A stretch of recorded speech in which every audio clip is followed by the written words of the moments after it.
এই মুহূর্তে আমরা উপস্থিত আছি ঠিক ইলেকশন কমিশনের বাইরে, যে বিএলওরা ধর্ণা মঞ্চ করেছিল সেই ধর্ণা মঞ্চে, এবং অভিনব পদ্ধতিতে বিএলওরা তার প্রতিবাদ কিন্তু করছে ইলেকশন কমিশনের। তারা রীতিমতো খাটিয়া সাজিয়ে সেখানে ফুল দিয়ে এবং খই ছিটিয়ে ইলেকশন কমিশন মারা গেছে এমনটাই কিন্তু তারা দেখাচ্ছে। সেই চিত্র দেখাতে বলবো যে ইলেকশন কমিশন রীতিমতো মারা গেছে, এই চিত্রই কিন্তু দেখাচ্ছি। এবং তারা রীতিমতো একেবারে খই ছিটিয়ে নিয়ে কিন্তু তারা যাচ্ছে, সেই চিত্র কিন্তু সরাসরি দেখাচ্ছি আপনাদের। মৃত্যু আজকে হয়েছেন, ওনার দায়িত্ব কেউ নিতে পারেনি, আমি দায়িত্ব নিয়েছেন, উনি মারা গেছেন, ওনার শোক প্রকট আজকে করব। আর ওনার যে ওটা কি বাংলাতে বলে ওটা আজকে আমাদের ওনাদের বডি নিয়ে যাচ্ছি ইলেকশন কমিশন অফিসের সামনে, এটা আজকে আমরা শ্রাদ্ধ পালন করব। কি বলবেন যে এইভাবে প্রতিবাদ? অবশ্যই এটা আমাদের একটা প্রতীকী প্রতিবাদ, এবং আমাদের এই প্রতিবাদ আজ 99তম দিনে পদার্পণ করেছে। এতদিন পর্যন্ত আমরা আমাদের বিএলওদের যেভাবে কাজের চাপ দেওয়া হচ্ছিল সেই বিষয়ে আমরা বারংবার আওয়াজ তুলেছি। তারপরেও ইলেকশন কমিশন অফ ইন্ডিয়া বিন্দু মাত্র কর্ণপাত করেনি। দিনের পর দিন বিএলও বন্ধুরা মারা গেছে, বহু সাধারণ মানুষের হয়রানি হয়েছে। তাই আমরা মনে করি ইসিআই তার যদি বিন্দু মাত্র যদি জ্ঞান থাকতো, যদি প্রাণ থাকতো, তাহলে সে এই কাজ করতে পারতো না। তাই আমাদের এই প্রতীকী প্রতিবাদ, ইসিআই মারা গেছে এবং তার ডেড বডি নিয়ে আমরা ইসিআই এর সামনেই যাচ্ছি। সেখানে আমরা আমাদের কর্মসূচি রেখেছি, আপনারা দেখতে পাবেন এরপরে কি কি হচ্ছে। যেভাবে বিএলওরাও কিন্তু অনেক মারা গেছে এই চাপে, মানসিক চাপে, সেই জায়গা থেকেও কি এই প্রতিবাদ? অবশ্যই গতকালও একজন বিএলও মারা গেছেন, কামারহাটির মোহাম্মদ তাহির, উনি মারা গেছেন। ওনার নিজের নাম হয়েছে আন্ডার অ্যাডজুডিকেশন, এই কলামে ওনার নিজের নামও এসছে। তো এইগুলো তো অবশ্যই আমাদের প্রতিবাদ প্রথম দিন থেকে চলে আসছে, কিন্তু প্রতিবাদের কোনো ফল আমরা দেখতে পাচ্ছি না বলে আমাদের এই প্রতিবাদ চলছে যতদিন না এর একটা পূর্ণাঙ্গ আমরা একটা কোনো চিত্র, আমরা পজিটিভ কোনো রিপ্লাই বা একটা চিত্র দেখছি, ততদিন আমাদের এই আন্দোলন আরো তীব্র থেকে তীব্রতর হতে থাকবে। আমার নাম তনুশ্রী মতো ভট্টাচার্য, আমি 165 জোড়াসাঁকো 194 পার্টের বিএলও। দেখুন, ইসিআই আমাদের কাছে মৃত, জ্ঞানেশ কুমার এবং যে টিম কাজ করছে সবাই মৃত। 40 লক্ষ মানুষকে লজিক্যাল ডিসক্রিপেন্সি দেখিয়ে এই যে সিস্টেমের মধ্যে ঢুকে এআই এর ভুলের জন্য যাদের নাম সবকিছু ওলটপালট হয়ে রয়েছে, তাদের দায়টা কে নেবে? এতগুলো লোক স্ট্রোক হয়ে গেল, মারা গেল।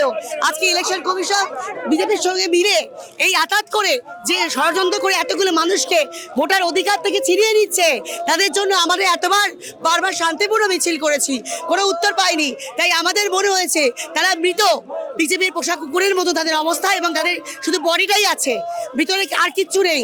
তাই আমরা আজকে দেখবেন শব্দেও জ্বালানো হবে। আমার নাম মধুমিতা মণ্ডল, সোনারপুর দক্ষিণ বিধানসভা থেকে আসছি।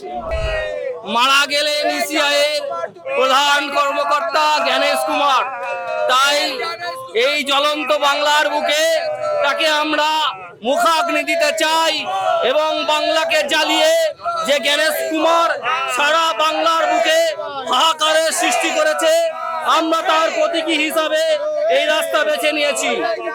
দেখাতে হবে এটা আমাদের greatest of all time mister Gyanesh কুমারের দ্বারাই পসিবল ছিল। যেভাবে যখন থেকে উনি বসেছেন চেয়ারে, বিজেপির হয়ে ওপেনলি দালালি করছেন, প্রত্যেক রাজ্যে করে এসছেন, এখানেও সেই করার চেষ্টা করেছেন। লাস্টে শেষে দেখছি আমরা সেই রুটেই হেঁটেছেন। 60 লাখ বাদ দিয়েছেন, জানি না কেন বাদ দিয়েছেন। ডিলিটেড যারা মারা গেছেন, কেন অনেকজন জীবিত রয়েছে তাদেরকে দেখাচ্ছে মারা গেছে। অ্যাডজুডিকেশনে অনেকজনের কাছে ডকুমেন্ট রয়েছে, তা সত্ত্বেও ফেলা হয়েছে। কেন ফেলা হয়েছে জানি না, কারণ ইনি বিজেপির হয়েছে দালালি করছেন। কথা তো শুনতে হবে, 1 কোটি 20 লাখ 1.5 কোটি কাটতে হবে, কাটার জন্য এত তাড়াহুড়ো। এই জন্য আমি বললাম জ্ঞানেশ কুমার ইসিআই যে অটোনোমাস বডিটা রয়েছে তার আত্মাটাকে মেরে দিয়েছে। একদম কেন মারবো না? যখন উনি কথা শুনবেন না, ন্যায্য দাবি মানবেন না, আমাদের ব্যথা, আমাদের কষ্ট, আমাদের রিকোয়েস্টটা মানবেন না, তাহলে এটাই মানা যাবে কি উনি আর জীবিত নয়, ইসিআই আর পুরনো ইসিআই মতো নয়, উনি দালাল। Greatest of all time Gyanesh কুমারকে একটা মেডেল দেওয়া দরকার, যে ইসিআই কে এই লেভেলে পৌঁছে দিয়েছে। গোল্ড মেডেল দরকার, ওর জন্য আমি ভারত রত্নের মানে সুপারিশ করব। যেভাবে শতাধিক নাগরিক মৃত্যুবরণ করেছে এই এসআইআর এর জন্য, তা সত্ত্বেও ইলেকশন কমিশনার জ্ঞানেশ কুমারের জ্ঞান ফেরেনি। সেই কারণেই কিন্তু বিএলওরা আজকে ঠিক এই যে মৃতদেহ, তার মৃতদেহ প্রতীকী রূপে এখানে নিয়ে election commissioner, Paschimbanga election commission দপ্তরের বাইরে নিয়ে এসেছে এবং তার যে মৃতদেহ সৎকার্য কিন্তু এখানে সম্পন্ন করছেন এবং বলছেন যে যেইভাবে জ্ঞানেশ কুমার, শতাধিক মানুষ মারা গেছে, কোটি কোটি মানুষের ভোটাধিকার অনিশ্চিত ভবিষ্যতের দিকে চলে গেছে, তা সত্ত্বেও জ্ঞানেশ কুমারের জ্ঞান ফেরেনি বলেই কিন্তু এমন কর্মসূচি। ক্যামেরায় জয়ন্ত দত্তর সঙ্গে আমি আব্দুল আহাদ, আপনারা দেখছেন রাজ্য, কলকাতা।